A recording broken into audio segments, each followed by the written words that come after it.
ಎಲ್ಲರಿಗೂ ನಮಸ್ಕಾರ. ನಾನಿಂದು ಪಂಡಿತ್ ಜವಾಹರಲಾಲ್ ನೆಹರೂರವರ ಬಗ್ಗೆ ಮಾತನಾಡಲು ಇಷ್ಟಪಡುತ್ತೇನೆ. ಪಂಡಿತ್ ಜವಾಹರಲಾಲ್ ನೆಹರೂರವರ ಜನ್ಮದಿನದ ನಂತರ ಇವರ ಮರಣದ ದಿನವನ್ನು ಆಚರಣೆ ಮಾಡಲಿಕ್ಕಾಗಿ ಮಕ್ಕಳ ದಿನಾಚರಣೆಯನ್ನು ಆಚರಿಸಲಾಗುತ್ತದೆ.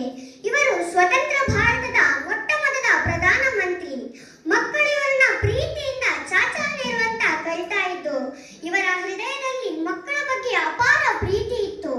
ಇವರ ಆಶಯವೇ ಪ್ರತಿ ಮಗು ಶಿಕ್ಷಣ ಪಡೆದು ಉತ್ತಮ ನಾಗರಿಕನಾಗಬೇಕೆಂಬುದು. ಇವರು ನವೆಂಬರ್ 14, 1889ರಲ್ಲಿ ಅಲಹಾಬಾದ್ನಲ್ಲಿ ಜನಿಸಿದರು. ತಂದೆ ಮೋತಿಲಾಲ್ ನೆಹರು, ತಾಯಿ ಸ್ವರೂಪರಾಣಿ. ಇವರು ಒಬ್ಬನೇ ಮಗನೆಂದು ಯಾವುದೇ ರೀತಿ ಸಲಿಗೆ ಕೊಡಲಿಲ್ಲ. ಬಹಳ ಕಟ್ಟುನಿಟ್ಟಾಗಿ ಶಿಸ್ತಿನಿಂದ ಬೆಳೆಸಿದ್ದರು. ಒಂದು ದಿನ ಚಾಚಾ ನೆಹರು ಅವರು ಪೆನ್ನು ಕದ್ದಿದ್ದಕ್ಕೆ ಬಾಸುಂಡೆ ಬರುವಂತೆ ಬಾರಿಸಿದ್ದರು. ಅವರ ಜೀವನ ನಮಗೆ ಆದರ್ಶವಾಗಿದೆ. ಅವರ ಜೀವನದ ತತ್ವಗಳನ್ನು